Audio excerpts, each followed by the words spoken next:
वाला channel students, मैं आपकी एजुकेटर आकृति सेठ आज आपके लिए लेके आई हूँ lecture number 30 of Indian Penal Code foundation batch का, जो कि आप सबके लिए रेलिवेंट है। अगर आप एक जुडिशरी एस्पिरेंट हैं, आप प्रीलिम्स या फिर मेंस की तैयारी कर रहे हैं, इंटरव्यू की तैयारी कर रहे हैं, तब भी आपके लिए रेलिवेंट है। अगर आप एक क्लैट एस्पिरेंट हैं और आपको लीगल नॉलेज का होना, करंट लीगल नॉलेज का अवेयरनेस होना बहुत जरूरी है। करंट लीगल टर्म्स जो होती हैं वो क्या कहती हैं, उन सबका जानना बहुत जरूरी है। जब आप अपना पेपर देंगे, अगर आपको ये सब कुछ की बैकिंग होगी, ये सब कुछ की नॉलेज होगी, तो आपका जो पेपर है उसको जो सॉल्व करने की स्पीड होगी वो बहुत फास्ट हो जाएगी। अगर आप एक एलएलबी स्टूडेंट हैं और अपने सेमेस्टर एग्जाम को देने वाले हैं, तब भी ये वाला चैप्टर आपके लिए बहुत रेलिवेंट है। तो सबसे पहले जो समझने की बात है वो ये है कि ये चैप्टर है कौन सा आईपीसी का। आईपीसी का ये चैप्टर नंबर है 15, जो कि बात करता है रिलीजन के बारे में। आप सबको ये राइट है कि आप अपने मर्जी का, अपनी मन मर्जी का रिलीजन फॉलो कर सकें, और ये राइट कौन देता है? हमें इंडियन कॉन्स्टिट्यूशन देता है। और अगर कोई भी ऑफेंस होता है हमारे रिलीजन के अगेंस्ट, हमारे सेंटिमेंट्स के अगेंस्ट, हमारे सेंटिमेंट्स को हर्ट किया जाता है, रिलीजियस फीलिंग्स को हर्ट किया जाता है, तो हम उन ऑफेंसेस को इंडियन पीनल कोड के अंदर क्रिमिनल लाइबिलिटी ठहराते हैं, उनको पनिशेबल ऑफेंस ठहराते हैं। तो जो सेक्शंस आज हम पढ़ेंगे वो है सेक्शन 295 से 298। ये बहुत ही रेलेवेंट है और बहुत ही इंटरेस्टिंग भी है। थोड़े से सेक्शंस है, छोटा सा चैप्टर है, बट बहुत इंटरेस्टिंग है, क्योंकि बहुत सारी ऐसी चीजें होती हैं हमारी डे टू डे लाइफ में भी, जो हम देखते हैं कि ऐसी चीजें हो रही हैं, बट हमें पता नहीं होता कि क्या ये पनिशेबल ऑफेंस है या फिर नहीं है। ऑल्सो स्टूडेंट्स, अगर आप लोगों ने मेरे पिछले लेक्चर्स देखे हैं तो आप देख चुके हैं कि हम chapter number 14 of the IPC तक हम अभी तक कवर कर चुके हैं। हमने सब कुछ कवर किया है, इंक्लूडिंग कॉन्सेप्ट ऑफ क्राइम क्या होता है, मेंस रिया क्या होता है, एक्टस रियस क्या होता है, डिफरेंट स्टेजेस ऑफ क्राइम क्या होते हैं, स्पेशल वर्ड्स और मीनिंग्स जो कि दिए हुए हैं आईपीसी के अंदर। देन हमने बात करी है एप्लीकेबिलिटी ऑफ आईपीसी कहाँ कहाँ होती है। देन वी ऑल्सो डिस्कस कितनी टाइप की पनिशमेंट दी गई है आईपीसी के अंदर। फिर हमने बात करी थी जनरल एक्सेप्शंस की, जो एक बहुत ही ब्यूटीफुल चैप्टर है, चैप्टर नंबर 4, जो बात करता है कि अगर आप कोई भी ऑफेंस करते हो, बट आप क्या कहते हो कि मैं अगर इस चैप्टर के अंदर कवर्ड हूँ, मैं अनसाउंड था, इनसेन था, इनवॉलंटरी इंटॉक्सिकेटेड था, under the mistake of act मैंने कोई काम किया, जस्टिफिएबल एक्ट था, या फिर मैंने कोई काम किया जजमेंट के बाद, कोर्ट के ऑर्डर के बाद, तो वो अपने आप में ऑफेंस नहीं माना जाएगा। तो हम चैप्टर 4 पढ़ चुके हैं। देन हमने बात करी थी अबेटमेंट के बारे में। अबेटमेंट हमने पढ़ा था कि एक इनकोएट ऑफेंस क्या होता है। इनकोएट ऑफेंस होता है एक इनकम्प्लीट ऑफेंस, जब वो ऑफेंस कंप्लीट ना भी हुआ हो तब भी हम उसको पनिशेबल ठहराते हैं, तो वो होता है इनकोएट ऑफेंस। जैसे कि आपका कॉन्स्पिरेसी, आपका अबेटमेंट एंड अटेम्प्ट, ये तीनों के तीनों पनिशेबल है। Then we have also studied criminal conspiracy क्या होता है। हम पढ़ चुके हैं कि कौन से ऑफेंसेस हैं अगेंस्ट स्टेट, जैसे हमने किया था वेजिंग वॉर, सेडिशन, अगर आप आर्म्स कलेक्ट कर रहे हो और वेज वॉर कर रहे हो अगेंस्ट गवर्नमेंट ऑफ इंडिया, ये सारे ऑफेंसेस हम पढ़ चुके हैं। उसके बाद हम लोगों ने पढ़ा था चैप्टर नंबर 7, जहाँ पे हमने किए थे आर्मी और नेवी वाले ऑफेंसेस। आर्मी, नेवी, एयरफोर्स के अगर ऑफेंसेस होते हैं, उनसे रिलेटेड ऑफेंसेस होते हैं, वो हम चैप्टर 7 में पढ़ चुके हैं। फिर हमने बात करी थी पब्लिक ट्रैंक्विलिटी की, कि पब्लिक पीस का होना बहुत जरूरी है। अगर मैं अपने घर में बैठी हुई हूँ तो मुझे ये सेटिस्फैक्शन है कि जो मेरी गवर्नमेंट है, जो मेरी स्टेट है, उसने पब्लिक पीस को बनाया हुआ है और जो पब्लिक ऑर्डर है वो अपनी जगह पे है। बट अगर मुझे ऐसा लगे कि ऐसा कुछ नहीं है, तो मेरे हमेशा अंदर क्या होगा? फियर होगा, मेरे मन में हमेशा डर होगा, और वही चीज गलत है। तो अगर कोई भी ऑफेंस हो रहा है अगेंस्ट द पब्लिक ट्रैंक्विलिटी, तो वो एक पनिशेबल ऑफेंस है। जैसे कि अनलॉफुल असेंबली बनाना, एफ्रे करना, राइट्स करना, ये सब कुछ इलीगल है एंड पनिशेबल है under chapter 8 of the IPC, जो हम अच्छे से डिटेल में कर चुके हैं। फिर हमने बात करी थी कि अगर कोई भी ऑफेंसेस रिलेट करते हैं पब्लिक सर्वेंट से रिलेटेड, वो सब हमने करा था कि अगर आप पब्लिक सर्वेंट की कोई भी कमांड को डिसोबे करते हो। नेक्स्ट चैप्टर जो 9A हमने पढ़ा था, वो बात करता है इलेक्शंस को लेके। इलेक्शंस बहुत जरूरी होते हैं अगर हम एक फ्री एंड फेयर गवर्नमेंट चाहते हैं। We the people of India elect our government, but अगर वो जो इलेक्शंस हो रहे हैं जिसके थ्रू हम गवर्नमेंट को इलेक्ट कर रहे हैं, अगर वही फेयर नहीं है तो बहुत ही प्रॉब्लम हो जाएगी। इस सब को हम पढ़ चुके हैं। देन हमने बात करी कि अगर आप किसी भी लॉफुल पब्लिक सर्वेंट की अथॉरिटी के कंटेम्प्ट में जाते हो, उसके ऑर्डर को डिसोबे करते हो, तो क्या होगा। फिर हमने क्या पढ़ा? पब्लिक जस्टिस वाले ऑफेंसेस करे, जहां पे आप फॉल्स एविडेंस दे रहे हो, झूठी गवाहियां दे रहे हो, फैब्रिकेट कर रहे हो evidences. Then we studied coin and government stamps, जो कि चैप्टर नंबर 12 में हमने पढ़ा था। एंड उसके बाद हमने क्या पढ़ा, उसके बाद हमने पढ़ा वेट्स एंड मेजर्स वाले ऑफेंसेस चैप्टर नंबर 13 में। एंड देन हमने लास्ट क्लास में, जो कि कल आई थी, उसमें हमने क्या पढ़ा था, चैप्टर नंबर 14, जहाँ पे हमने public health, safety, morality, decency, इन सब के बारे में पढ़ा था कि अगर आप कोई भी ऑफेंस करते हो और वाटर को पल्यूट करते हो, एटमॉस्फेयर को पल्यूट करते हो, या फिर आप इंटेंशनली क्या कर रहे हो, आप इन्फेक्शन स्प्रेड कर रहे हो, क्वारंटीन रूल को आप डिसोबे करते हो, आप क्या करते हो, पब्लिक वे में रैश या नेग्लिजेंट गाड़ी चलाते हो, या फिर सी में कोई भी रैश या नेविगेशन करते हो, या फिर आप ऑब्सीन एक्ट करते हो, ऑब्सीन सॉन्ग गाते हो, या फिर आप बेचते हो, ऐसी सेल ऑफ बुक्स करते हो, ऑब्सीन बुक्स, और अगर आप वो 20 साल से छोटे बच्चे को करते हो, ये सब हम लोग कवर कर चुके हैं हमारे पिछले लेक्चर में। तो स्टूडेंट्स, ये एक ब्रीफ ओवर व्यू था, एक ब्रीफ रिकैप था कि अभी तक हम आईपीसी में क्या क्या पढ़ चुके हैं, बिकॉज ये हमारा लेक्चर नंबर 30 है। तो I wanted to tell all of you कि अगर आप लोगों ने इनमें से कोई भी लेक्चर मिस किया है और आपका इंटरेस्ट एरिया है इन टॉपिक्स के ऊपर, तो आप लोग वापस जाके इन लेक्चर्स को देख सकते हैं। आप हमारी ऐप पे जाके, जो PW की ऐप है, वहां पे जाके इन लेक्चर्स को हमेशा देख सकते हैं। एंड ऑल्सो आप इन लेक्चर्स के क्लास नोट्स भी वहां से डाउनलोड कर सकते हैं और अपने कन्वीनियंस के लिए रेडी रेफरेंस के लिए अपने सामने रख सकते हैं।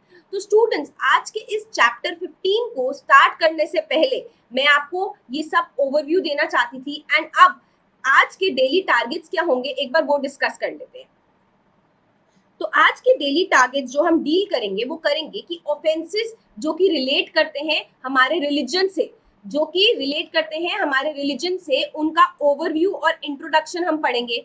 फिर हम सेक्शन 295 पढ़ेंगे अलोंग विद केस लॉस और एग्जाम्पल्स के साथ। हम सेक्शन 297 पढ़ेंगे, इसके बाद वो भी हम एग्जाम्पल्स एंड केस लॉस के साथ पढ़ेंगे। एंड उसके बाद पढ़ेंगे 295A, जो कि अमेंडमेंट के द्वारा ऐड किया गया है। Then we will study section 298 along with case laws, and finally हम पढ़ेंगे सेक्शन 296।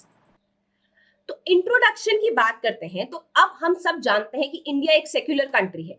इंडिया एक सेक्युलर कंट्री का क्या मतलब है कि हर एक पर्सन के पास ये राइट है कि वो अपनी मन मर्जी का रिलीजन फॉलो कर सके, और इंडिया में कोई भी एक रिलीजन फॉलो नहीं होता। इंडिया एक ऐसी कंट्री है जहाँ पे बहुत सारी लैंग्वेजेस हैं, बहुत सारे रिलीजन्स हैं, और हर एक इंसान के पास ये पावर है, ये फ्रीडम है कि वो अपनी मर्जी का रिलीजन फॉलो कर सके, अपनी मर्जी की लैंग्वेज बोल सके। और ये कौन बताता है हमें? हमारा इंडियन कॉन्स्टिट्यूशन, जो कि supreme law of the land है। Indian constitution is the supreme law of land. ये क्या बताता है कि आपके पास ये पावर है कि आप अपनी मर्जी का रिलीजन फॉलो करो, अपनी मर्जी की लैंग्वेज बोलो, और कोई भी इंडिया का कोई भी एक स्पेसिफिक रिलीजन नहीं है।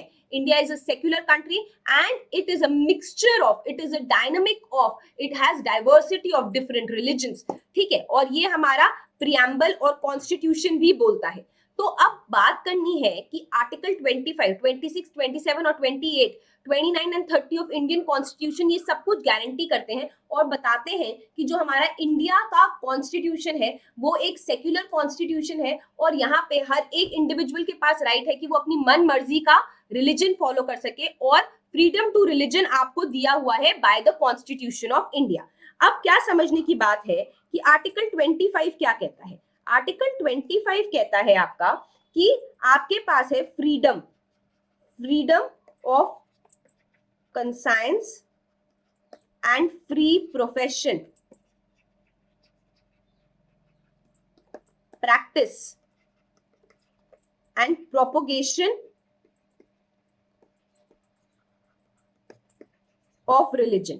तो बेसिकली क्या बोला गया है कि आप फ्री हो कि आप अपनी मर्जी का रिलीजन प्रोफेस कर सकते हो, उसकी प्रैक्टिसेस कर सकते हो, उसको प्रोपोगेट कर सकते हो। मतलब कि अगर आप बात करते हो एक पर्टिकुलर रिलीजन एक्स की, तो आप उसकी जो भी प्रैक्टिसेस है, उसमें जिस तरीके से भी पूजा होती है, अर्चना होती है, जिस तरीके से भी प्रेयर्स ऑफर करी जाती हैं, आप वो कर सकते हो। आप लोगों के सामने उसको प्रोपोगेट कर सकते हो और उस प्रोफेशन, उस रिलीजन को आप प्रोफेस भी कर सकते हो। ये आर्टिकल 25 हमें गारंटी करता है। नेक्स्ट हमारा आर्टिकल जो हमें पढ़ना है वो है आर्टिकल 26। वो क्या कहता है कि आपके पास फ्रीडम है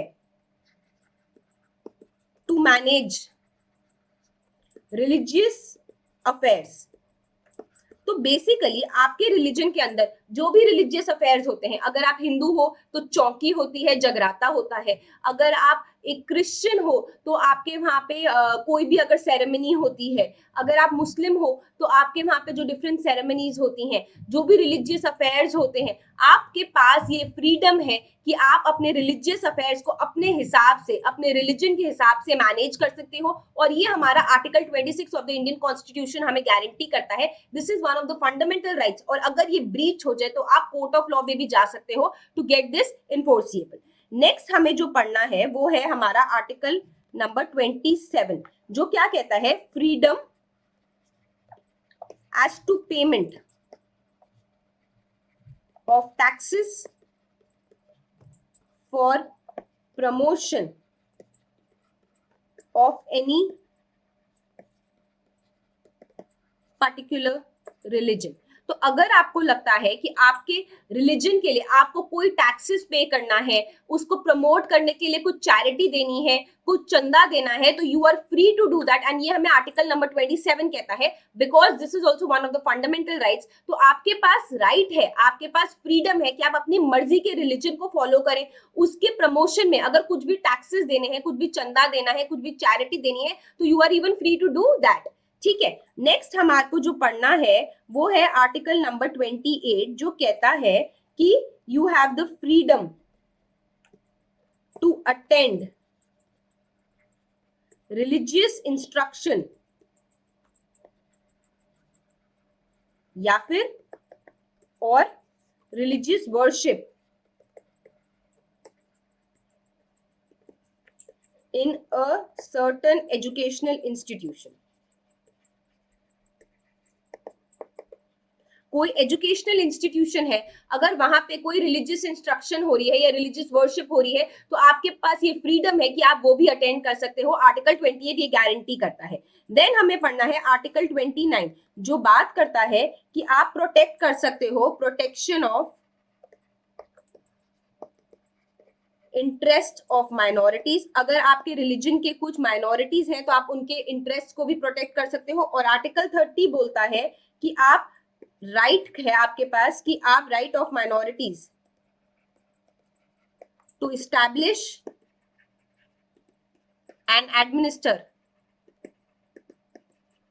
एजुकेशनल इंस्टीट्यूशंस।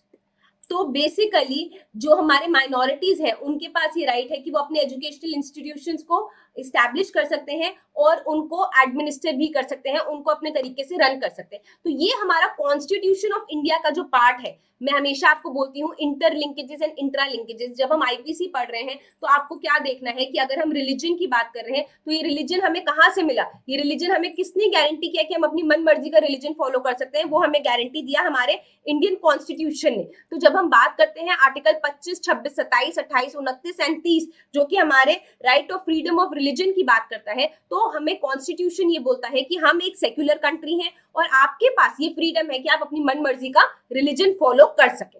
ठीक है, अब ये जब हमने समझ लिया तो आगे आपको क्या समझना है कि जो चैप्टर नंबर 15 है, जहां पे सेक्शन नंबर 295 से 298 की हम बात करेंगे, वो क्या बात करता है कि अगर आप अपने रिलीजन से रिलेटेड कोई भी ऑफेंसेस होते हैं तो आपको क्या ऑफेंस होगा वो और उसकी पनिशमेंट कहाँ दी है। जैसे कि आप सब जानते हैं कि आईपीसी एक सब्सटैंटिव लॉ है, सब्सटैंटिव लॉ है, और हमारा सीआरपीसी क्या है, सीआरपीसी एक प्रोसीजरल लॉ है। ठीक है, तो जब आईपीसी एक सब्सटैंटिव लॉ है तो ये क्या बताता है, ये डिफाइन करता है कि ऑफेंस क्या है और पनिशमेंट क्या है। तो जब हम बात कर रहे हैं चैप्टर नंबर 15 की, तो ये बताता है कि हमारे रिलीजन से रिगार्डिंग कौन से ऑफेंसेस हैं और उनकी क्या पनिशमेंट्स दी गई हैं आईपीसी के अंदर। ठीक है, अब अगर कोई भी इंसल्ट करता है आपके रिलीजियस बिलीफ को या फिर कोई भी ऐसी होली ऑब्जेक्ट जो कि आपके रिलीजन को बिलोंग करती है, तो उसको कहाँ पनिशमेंट मिलेगी, अंडर दिस कोड। और इस कोड का क्या मतलब है, आईपीसी। इस कोड का मतलब है आईपीसी। तो बेसिकली हर एक इंडिविजुअल को ये राइट है कि वो अपनी मर्जी का रिलीजन फॉलो कर सके, क्योंकि हम एक सेक्युलर कंट्री हैं। और अगर आप अपने मन मर्जी का रिलीजन फॉलो कर रहे हो और कोई आपके रिलीजियस सेंटिमेंट्स को, रिलीजियस बिलीफ्स को, रिलीजियस फीलिंग्स को आपकी हर्ट करता है, आपके रिलीजियस सेंटिमेंट्स को इंसल्ट करता है, या फिर किसी ऐसी होली ऑब्जेक्ट है जो आपके रिलीजन को बिलोंग करती है, अगर उसको हर्ट करता है तो that person will be punishable under the Indian Penal Code. ठीक है, अब आपको क्या समझना है कि जब हम इस चैप्टर की बात कर रहे हैं तो 3 तरीके से ऑफेंसेस को इन्होंने डिस्ट्रीब्यूट किया है। क्या वो 3 तरीके हैं, एक बार वो समझ लेते हैं। Defilement of a place of worship या फिर object of great respect, section 295 से 297। तो बेसिकली अगर किसी भी प्लेस ऑफ वर्शिप जहां पे आप पूजा करते हो, अर्चना करते हो, आराधना करते हो, प्रेयर करते हो, कुछ भी ऐसी चीज करते हो, आप अपने भगवान से, बेसिकली कोई भी आपका भगवान है, अगर आप अपने भगवान से वहां पे प्रेयर करते हो और वहां पे आपकी उस जगह को कोई इंसल्ट करता है या फिर ब्रीच करता है या फिर ट्रेसपास करता है, तो सेक्शन नंबर 295 297 हम पढ़ेंगे। देन अगर कोई आउटरीच करता है या फिर वूंड करता है आपकी रिलीजियस फीलिंग्स को, तो सेक्शन 295 ए और 298 पढ़ेंगे। तो बेसिकली वो प्रोवोक करता है, कोई भी ऐसी गलत बात करता है जो आपकी रिलीजियस फीलिंग्स को हर्ट करती है, रिलीजियस सेंटिमेंट्स को हर्ट करती है, तो 295 ए और 298। और अगर कोई रिलीजियस असेंबली है, अगर आपके रिलीजन के अंदर आपने कोई असेंबली होल्ड करी हुई है, कोई लोगों को इकट्ठा करा हुआ है और आप कोई भी प्रोसीजर फॉलो कर रहे हो, कोई भी सेरेमनी फॉलो कर रहे हो या फिर कोई भी असेंबली कर रहे हो और उस असेंबली को डिस्टर्ब करता है, तो सेक्शन 296 हम पढ़ेंगे। ठीक है स्टूडेंट्स, तो अब आगे एक बार इस चैप्टर का ओवरव्यू देख लेते हैं। तो जब हम सेक्शन 295 की बात करते हैं तो आपको क्या देखना है कि कोई भी इंजरी कॉज कर रहा है, कोई भी इंजरी कॉज कर रहा है अगर प्लेस ऑफ वर्शिप को, प्लेस ऑफ वर्शिप को, तो हम क्या बोलेंगे, सेक्शन 295 लगेगा। 295 ए में क्या हो रहा है, 295 ए में जो एक्ट है वो डेलिब्रेट है या फिर मिलिशियस है, और वो क्या करती है, हर्ट करती है हमारी रिलीजियस फीलिंग्स को, हर्ट करती है हमारी रिलीजियस फीलिंग्स को, तो हम क्या बोलेंगे, you will be held guilty under section 295 ए।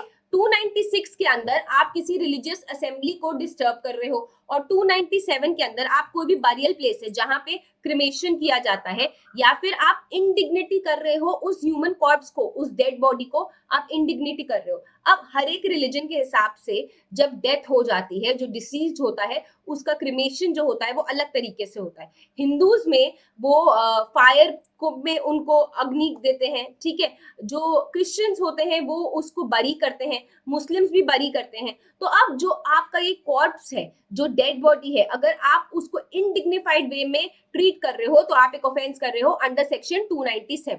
298 में आप कोई भी ऐसा वर्ड बोलते हो या फिर ऐसे साउंड्स निकालते हो जो कि रिलीजियस फीलिंग्स को हर्ट करता है, तो you shall be held guilty under section 298। ठीक है, अब इन सेक्शंस को एक बार डिटेल में पढ़ लेते हैं। ठीक है, तो defilement of a place of worship या फिर कोई भी ऑब्जेक्ट जो कि ग्रेट रिस्पेक्ट का है, अगर कोई आइडल वर्शिप करता है, तो कोई मूर्ति है, आप अगर उसकी डिसरिस्पेक्ट करते हो तो आप एक ऑफेंस कर रहे हो अंडर सेक्शन 295।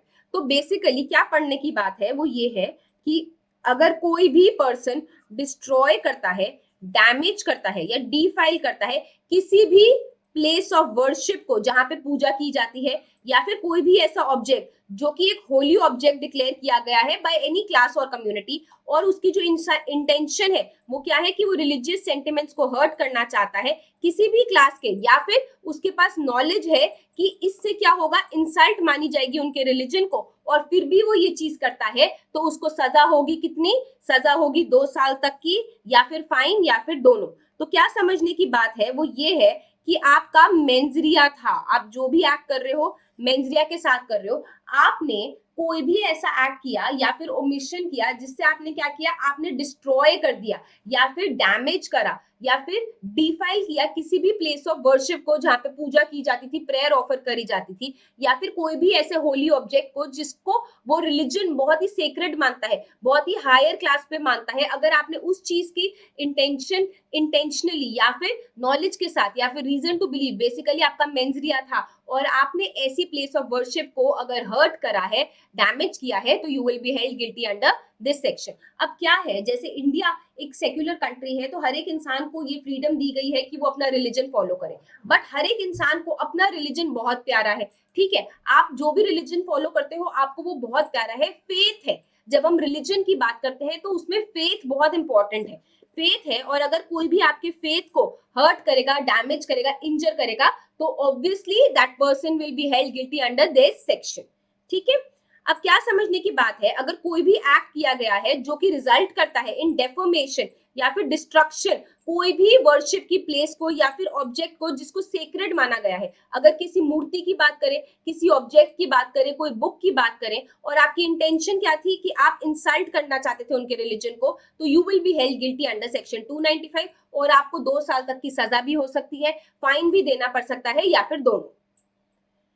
ठीक है, तो अब एक केस करते हैं, शिव शंकर वर्सेस एम्परर। जो अक्यूज थे उन्होंने डिस्ट्रक्ट करा एक सेक्रेड थ्रेड जो कि पहना जाता था by some other person because he was not entitled to accessorise it because he was off to the Shudra caste. तो अब पहले क्या होता था, कास्ट सिस्टम बहुत प्रेवेलेंट था, तो एक सेक्रेड थ्रेड है जो ब्राह्मण्स पहनते हैं, जो अपनी बॉडी के अराउंड वो पहनते हैं, उस थ्रेड को इस बंदे ने क्या करा, इसने उसको डिस्ट्रॉय कर दिया, क्योंकि उसको अलाउड नहीं था वो पहनना, क्योंकि वो शूद्रा कास्ट का था। तो कोर्ट ने क्या बोला, that it was not an insult because it was done by another Hindu and the Shudra are not required to wear the sacred thread. This section would apply if the same act was done by a Mohammedan, Christian या फिर atheist.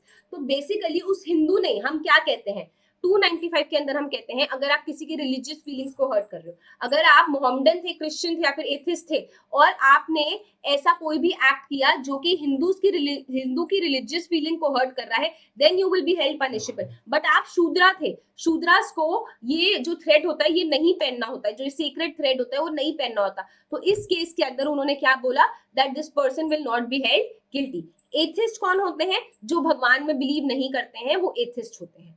ठीक है, अब पढ़ते हैं section 297। 297 कहता है कि आपने क्या किया, आपने किसी भी बरियल प्लेस जहां पे डेड बॉडी को बरी करा जाता है, आपने उसको ट्रेसपास कर दिया। तो कोई भी पर्सन इंटेंशनली, बेसिकली मेंजरिया के साथ, गिल्टी माइंड के साथ वूंड करता है किसी की फीलिंग्स ऑफ एनी पर्सन, या फिर उसकी रिलीजियस फीलिंग्स को हर्ट करता है, या फिर नॉलेज है कि ऐसे एक्ट से क्या होगा, ऐसे एक्ट से जो उसकी फीलिंग्स हैं वो वुंडेड होंगी या फिर उसको इंसल्ट फील होगी, तो वो क्या कर रहा है, वो एक ऑफेंस कर रहा है अंडर दिस सेक्शन। आपको क्या ध्यान रखना है, आपको ध्यान रखना है यहाँ पे भी मेंजरिया है, या तो इंटेंशन है या तो नॉलेज है, और जो भी वो एक्ट कर रहा है वो क्या कर रहा है, वो सामने वाले की रिलीजियस फीलिंग्स को वूंड करना चाहता है। वूंड क्या होता है, जब चोट लगती है तो हम कहते हैं ना वूंड हो गया, जख्म हो गया। तो अगर वो सामने वाले की जो रिलीजियस फीलिंग है उनको जख्मी करना चाह रहा है, या फिर हर्ट करना चाह रहा है, इंसल्ट करना चाह रहा है, तो हम क्या बोलेंगे, वो ऐसी ऑफेंस कर रहा है। और ऐसे करते हुए वो क्या करता है, वो एक ऑफेंस करता है जहां पे वो ट्रेसपास करता है, जहां पे उसको नहीं जाना था, जाना अलाउड नहीं था, वो वहां जाता है। कोई भी प्लेस जो कि प्लेस है वर्शिप की, जहां पे वो प्रेयर्स करते हैं, स्कल्पचर जहां पे उन्होंने अपने रिलीजन से कोई स्कल्पचर लिखे हुए हैं, या फिर फ्यूनरल राइट्स के लिए कोई जगह है, या फिर रिपोजिटरी है फॉर रिमेन्स ऑफ डेड। जब फ्यूनरल हो जाती है उसके बाद जो अस्थियां होती हैं, जो रिपोजिटरीज होती हैं, रिमेन्स होते हैं डेड्स के, उनको रखने की जगह, अगर उन पे भी वो कोई ऑफेंस करता है या फिर ट्रेसपास करता है और डिस्टर्ब करता है किसी पर्सन को जो कि असेंबल करे थे किसी फ्यूनरल सेरेमनी के लिए, तो he will be held liable under this section. तो बेसिकली अगर आपके पास राइट है टू योर रिलीजन, देन आपके पास राइट है आप अपने रिलीजन के हिसाब से अपनी फ्यूनरल सेरेमनीज को परफॉर्म कर सको। और अगर कोई भी इस फ्यूनरल सेरेमनीज को परफॉर्म करते हुए आपको तंग करता है, परेशान करता है, ट्रेसपास करता है, आपको डिस्टर्ब करता है, इंसल्ट करता है, आपकी रिलीजियस फीलिंग्स को आपको जख्मी करता है, वूंड करता है, तो he shall be held guilty under this section. ठीक है, और क्या समझना है, 297 के अंदर जो पनिशमेंट दी गई है वो क्यों दी है, क्योंकि इंटेंशन आपकी है कि आप रिलीजियस फीलिंग्स को हर्ट करो, और इस चक्कर में आप ट्रेसपास कर देते हो किसी भी वर्शिप की जगह को, स्कल्पचर की जगह को, बरियल की जगह को, या फिर कोई भी ऐसी जगह जो कि बरियल राइट्स के लिए, फ्यूनरल राइट्स के लिए अलग से रखी गई है। और पनिशमेंट क्या दी गई है, 1 साल तक की, या फिर फाइन, या फिर बोथ। इसेंशियल इंग्रेडिएंट्स इन दोनों चैप्टर, इन दोनों सेक्शंस के अंदर क्या है, सेक्शन नंबर 295 और 297 के अंदर सबसे पहला इसेंशियल इंग्रेडिएंट है कि आपकी इंटेंशन है या फिर नॉलेज है। तो इंटेंशन है या तो नॉलेज है, तो आपको क्या समझना है, बेसिकली आपका मेंजरिया है, जो भी आप कर रहे हो वो मेंजरिया के साथ कर रहे हो, और आप क्या कर रहे हो, आप डिस्ट्रक्शन कॉज कर रहे हो, या फिर डैमेज कर रहे हो, डिफाइल कर रहे हो किसी भी प्लेस ऑफ वर्शिप को या फिर वेनरेशन की जगह को। और आपका ऑब्जेक्ट क्या है कि कोई भी वेनरेशन की जगह क्या होती है, कोई भी ऑब्जेक्ट, कोई भी जगह जो कि बहुत ही सेक्रेड है, को बहुत ही उच्च स्थल पे मानी गई है। या फिर आप ट्रेसपास कर देते हो किसी भी वर्शिप की जगह को, स्कल्पचर जहां पे रखा है, जहां पे फ्यूनरल राइट्स होते हैं, या फिर उन रिमेन्स को रखा जाता है, जो डेड बॉडी की रिमेन्स है उनको रखा जाता है, ऐसी किसी भी जगह को अगर आप ट्रेसपास करते हो, डिफाइल करते हो, डैमेज करते हो, इंजर करते हो, वूंड करते हो उनकी रिलीजियस फीलिंग्स को, तो you will be held guilty under these sections. सबसे इंपॉर्टेंट इंग्रेडिएंट जो है वो है आपका इंटेंशन और नॉलेज। तो क्या ध्यान में रखना है कि मेंजरिया होना बहुत जरूरी है अगर आप किसी को लाइबल ठहराना चाहते हो इस सेक्शन के अंदर। और मेंजरिया कैसा होना चाहिए कि वो डिस्ट्रॉय करना चाह रहा है, डैमेज करना चाह रहा है या डिफाइल कर रहा है किसी भी प्लेस ऑफ वर्शिप को या फिर ऐसे ऑब्जेक्ट को जिसको होली ऑब्जेक्ट माना गया है। अगर हम किसी भी ऑब्जेक्ट की बात करें, हम कहते हैं कि अगर पत्थर को पूज लो तो वो भगवान बन जाता है, हम पत्थर को पूज लो तो भगवान बन जाता है। तो अगर हम बोलते हैं कि कोई भी ऐसा ऑब्जेक्ट है जिसको आप होली ऑब्जेक्ट मान रहे हो एज पर योर रिलीजन, और अगर उस होली ऑब्जेक्ट को डैमेज करा जा रहा है, डिस्ट्रॉय करा जा रहा है, तो what will we say, we will say that the person shall be held guilty under this section. ठीक है। और आपको क्या समझने की जरूरत है, विदाउट एनी मैलिफाइड अगर कर रहा है, अगर बंदा अनजाने में कर रहा है, केयरलेसली कर रहा है, नेग्लिजेंटली कर रहा है, बट मेंजरिया नहीं है, तो उसको आप लाइबल नहीं ठहरा सकते हो अंडर सेक्शन 295। तो क्या जरूरी है सेक्शन 295 के लिए, मेंजरिया इज साइन क्वा non, is an essential thing. Swine क्वा नॉन क्या होता है, साइन क्वा नॉन का मतलब होता है is essential. Mere defilement of a place of worship अपने आप में ऑफेंसिव नहीं है जब तक वो इंटेंशन के साथ ना हो। इंटेंशन आपका होना चाहिए कि आप, इंटेंशन था कि आप इंसल्ट करना चाहते हो, आप इंसल्ट करना चाहते हो उनकी रिलीजियस फीलिंग्स को। और क्या इंसल्ट है और क्या इंसल्ट नहीं है ये कोर्ट कैसे बताएगा, ये कोर्ट बताएगा facts and circumstances of the cases के हिसाब से। हर एक केस अपने आप में एक नया केस होता है, दिलचस्प केस होता है, जिसको कोर्ट को इंडिपेंडेंटली इवैल्यूएट करना होता है फैक्ट्स एंड सर्कमस्टांसेस के बेस पे। तो कोर्ट की ड्यूटी होगी कि वो ये चीज करेगा। अब एक एग्जांपल लेके चलते हैं कि ए जो है वो बिलोंग करता है हिंदू रिलीजन को, उसने रिमूव करा some old building material of a mosque जो कि रॉटन कंडीशन में थे और उसको डिसयूज हो रहे थे। वो ए को हमने क्या बोला, he will not be held liable under 295 297 because उसकी कोई इंटेंशन नहीं थी कि किसी को इंसल्ट करे। अब उसने क्या किया, चाहे वो हिंदू रिलीजन का था और उसने किसी मॉस्क से रिलेटेड चीजों को रिमूव किया किसी ओल्ड बिल्डिंग से जो कि रॉट हो चुके थे, जो कि खराब हो चुके थे, बट यहाँ पे मेंजरिया मिसिंग था। और अगर मेंजरिया मिसिंग है तो he will not be held guilty. उसको कोई नॉलेज भी नहीं थी कि ऐसे एक्शंस जो है उसके किसी की रिलीजियस फीलिंग्स को हर्ट कर सकते हैं, इसलिए he shall not be held guilty under this section.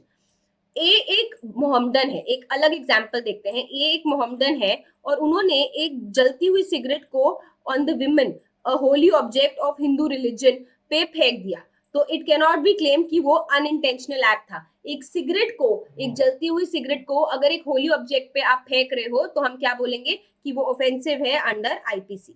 Similarly sexual intercourse करना किसी भी मस्जिद में, मंदिर में या फिर चर्च में अपने आप में एक ऑफेंस माना जाएगा अंडर सेक्शन 297 कि आप ट्रेसपास कर रहे हो ऐसी जगह को, प्लेस ऑफ वर्शिप को, और आप उनकी रिलीजियस फीलिंग्स को, रिलीजियस सेंटिमेंट्स को हर्ट करना चाह रहे हो, तो आप क्या कर रहे हो, एक ऑफेंस कर रहे हो अंडर दिस सेक्शन।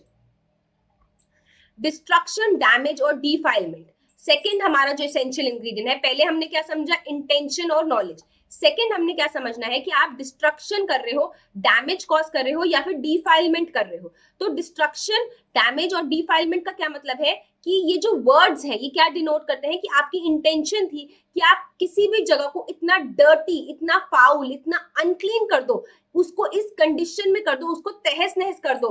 फिजिकल या मटीरियल डैमेज अपने आप में जरूरी नहीं है, आपको क्या देखना है कि आप उसकी जो पूरी स्टेट है, जो पूरा एज अ होल है, उस जगह को आप खराब कर रहे हो, डिस्ट्रॉय कर रहे हो, तो आप क्या कर रहे हो, एक ऑफेंस कर रहे हो अंडर दीज सेक्शंस।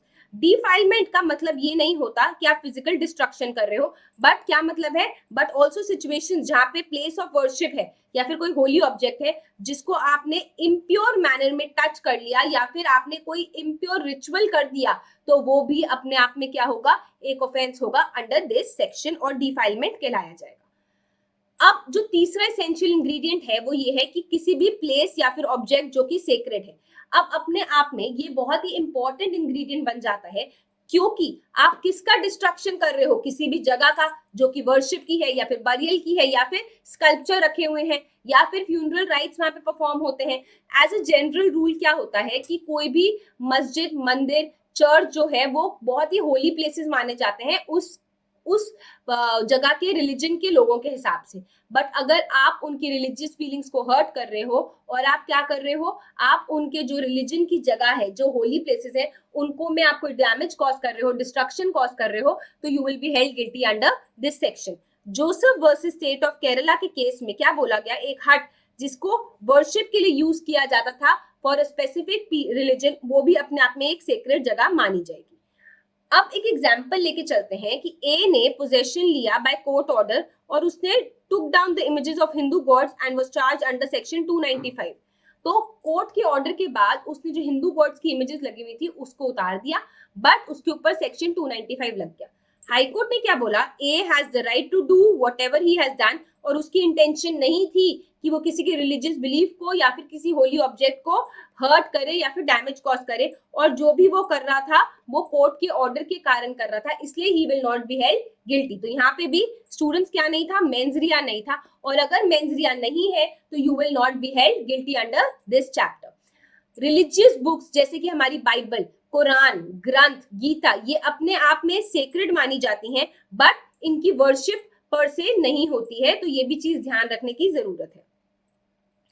अब क्या हुआ, जो चौथा इंग्रेडिएंट है वो है कि आपने ट्रेसपास कर दिया, आपने किसी ऐसी जगह पे चले गए जहां पे आपको जाना अलाउड नहीं था, किसी ऐसी जगह जो कि प्लेस ऑफ वर्शिप है या फिर प्लेस ऑफ स्कल्पचर है।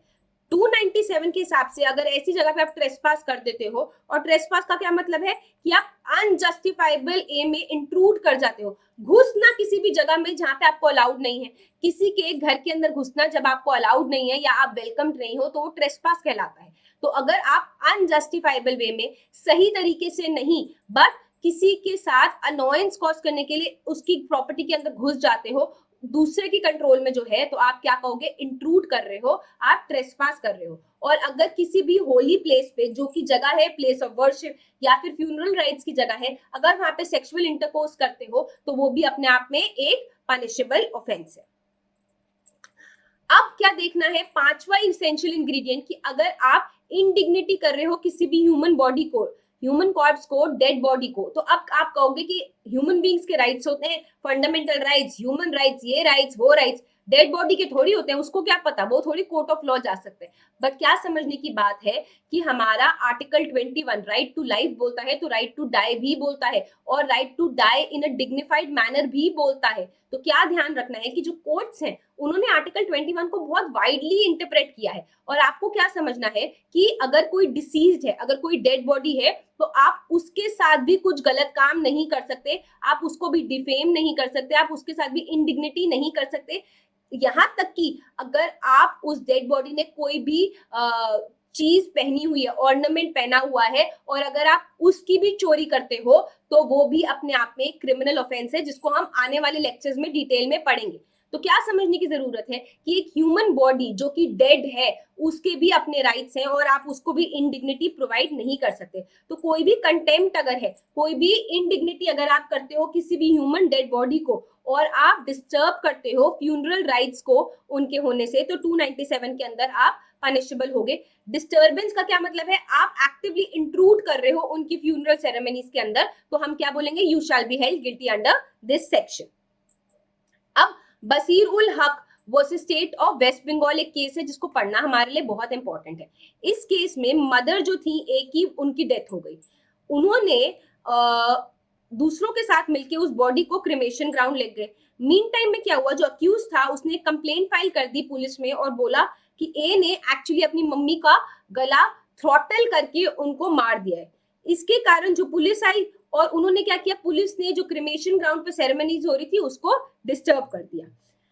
बाद में ये पता चला कि जो ए की मदर की डेथ हुई थी वो नेचुरल सर्कमस्टेंसेस के कारण हुई थी। She was an old lady and because of that natural circumstances के कारण हुई थी। बट जो ए है उसने अक्यूज के अगेंस्ट क्या करा, कंप्लेंट फाइल करा कि उन्होंने ट्रेसपास करा एट द बरियल प्लेस जहां पे उनकी मदर की फ्यूनरल सेरेमनीज हो रही थी और डिस्टर्ब करा, and accused was held guilty एंड उनको सेंटेंस दिया गया 3 महीने का रिग्रेस इम्प्रिजनमेंट। तो अगर आप किसी की फ्यूनरल सेरेमनीज होने में कोई अड़चन पैदा करते हो, कोई डिस्टर्बेंस कॉज करते हो, तो you shall be held guilty under these sections.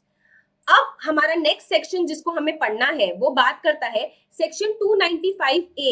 अगर आप किसी की रिलीजियस फीलिंग को आउटरेज करते हो, प्रोवोक करते हो उसको, तो क्या होगा? अगर आप डेलिबरेटली, मिलिशियसली, गिल्टी माइंड के साथ, मेंजरिया के साथ किसी की रिलीजियस फीलिंग्स को इंसल्ट करते हो, उसको आउटरेज करते हो, उसकी जो रिलीजियस बिलीव्स हैं उनको आप हर्ट करते हो किसी भी वर्ड के द्वारा, जो कि स्पोकन हो सकते हैं, रिटन हो सकते हैं, कोई भी साइन लैंग्वेज के द्वारा, या फिर किसी भी विजुअल रिप्रेजेंटेशन के द्वारा, या फिर किसी और तरीके से आप इंसल्ट करते हो या फिर अटेम्प्ट करते हो उसके रिलीजियस सेंटिमेंट्स को हर्ट करने की, तो you shall be held guilty under this section.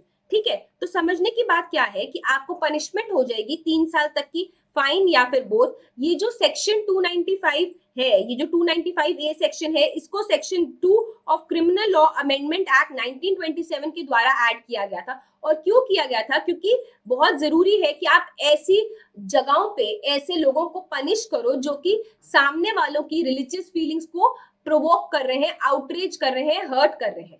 ठीक है, और उनके दिमाग में क्या है? मैलिस है, मेंजरिया है। ओके, अब एक केस करते हैं, Ramji Lal Modi versus state of Uttar Pradesh. Petitioner जो थे प्रिंटर एंड पब्लिशर थे एक मंथली मैगजीन के जिसका नाम था गौ रक्षक, काउ प्रोटेक्टर, और उनको गिल्टी बोला गया था क्योंकि उन्होंने अपनी मैगजीन के अंदर कुछ प्रोहिबिटेड कंटेंट पब्लिश किया था। अब article 19(1)A of the constitution हमें right to freedom of speech and expression तो देता है, बट सुप्रीम कोर्ट ने क्या बोला कि सेक्शन 295A इस्टेब्लिश करता है कि आप पब्लिक ऑर्डर को और पीस को मेंटेन करके रखो, और अगर आपको पनिशमेंट हो जाएगी अगर आप aggravated form of religious insult कर रहे हो, और जो भी आप कर रहे हो मिलिशियसली कर रहे हो। जहां पे आपको freedom of speech and expression दिया हुआ है, वहीं पे अगर आप सामने वालों की रिलीजियस फीलिंग्स को प्रोवोक कर रहे हो, आउटरीच कर रहे हो, उनको इंसल्ट कर रहे हो, उनको भड़का रहे हो, तो आपको वो जो freedom of speech and expression है उसको कर्टेल किया जा सकता है। All that is subject to reasonable restrictions, और वो रीजनेबल रिस्ट्रिक्शंस क्या है कि आपको स्टेट के अंदर पब्लिक ऑर्डर एंड पीस को मेंटेन करना है, और अगर आपकी freedom of speech and expression को एक्सरसाइज करते हुए आप दूसरों के राइट्स को इन्फ्रिंज करते हो, तो आपके राइट को भी कर्टेल करा जाएगा। ठीक है, अब पढ़ते हैं हमारा नेक्स्ट सेक्शन जो बात करता है 298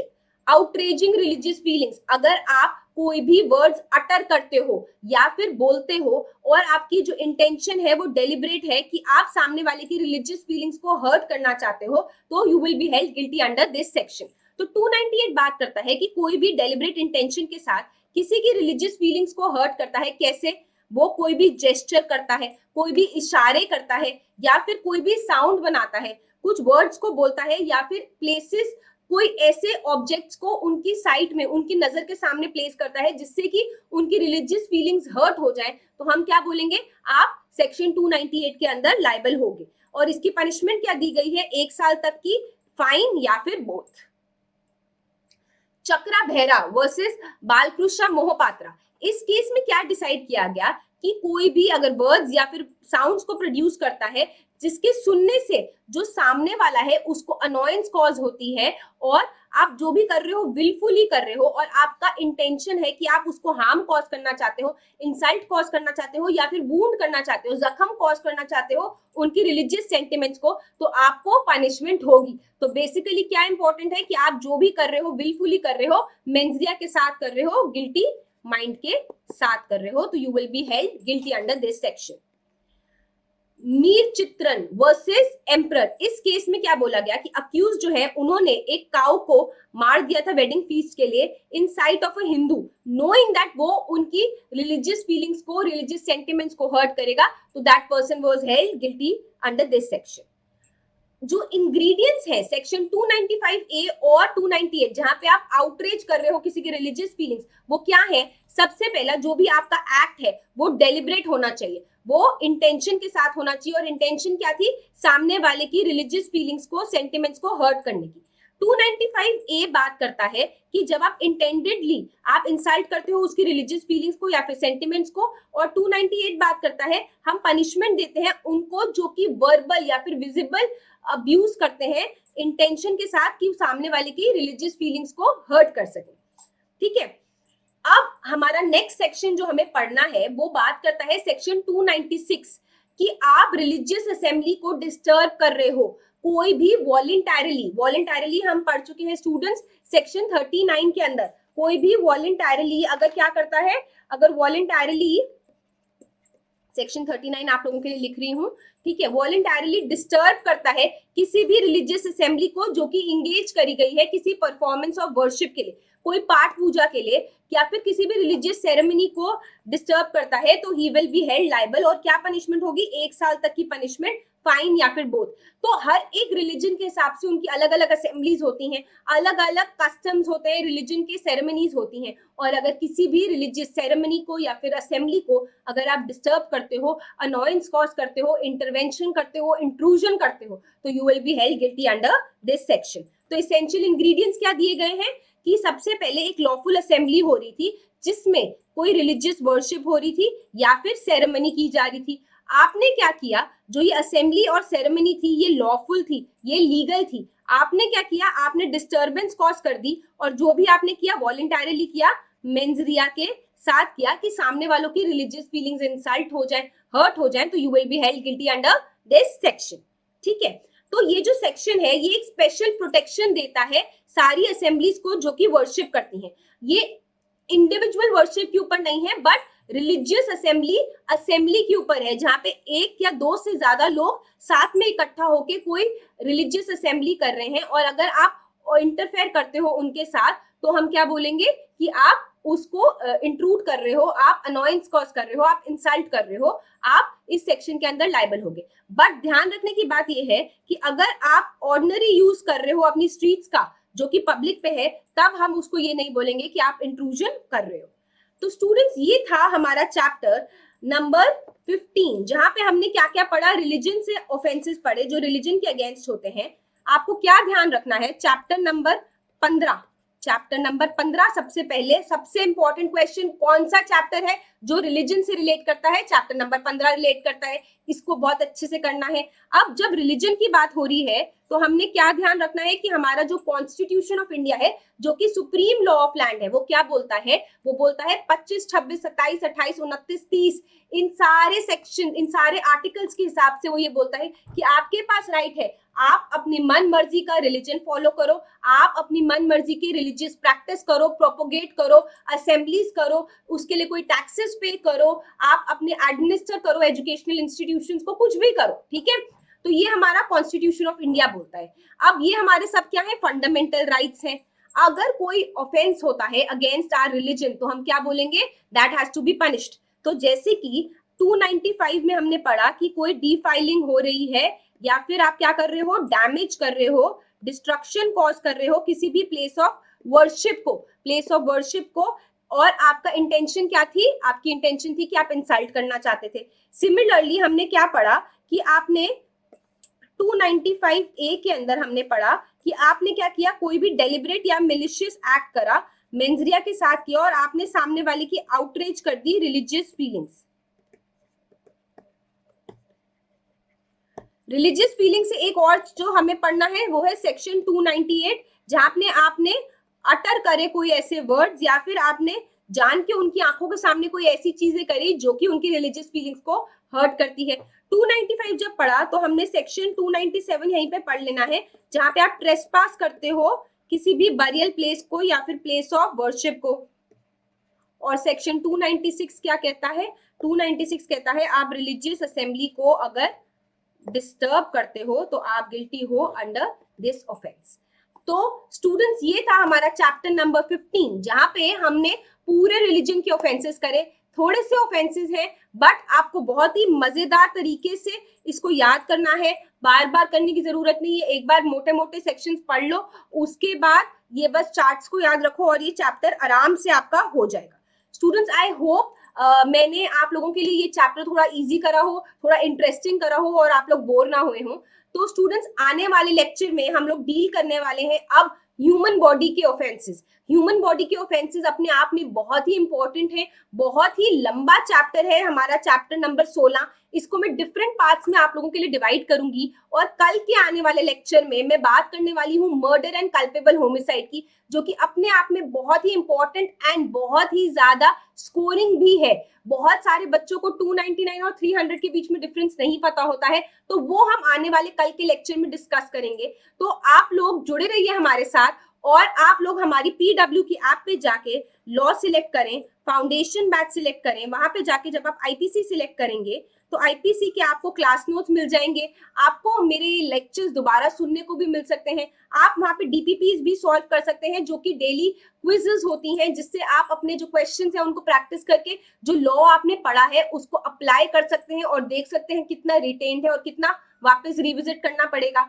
और आप हमारा टेलीग्राम चैनल भी ज्वाइन कर सकते हैं, जहां पे आपको सारे अपडेट्स मिलेंगे, वहां पे आपको क्वेश्चंस भी मिलेंगे और आप लोग उनको प्रैक्टिस करके अपना जो लॉ है उसको स्ट्रॉन्ग कर सकते हैं, उसको मजबूत कर सकते हैं और आपका जो करियर है उसको as a kick start career कर सकते हैं।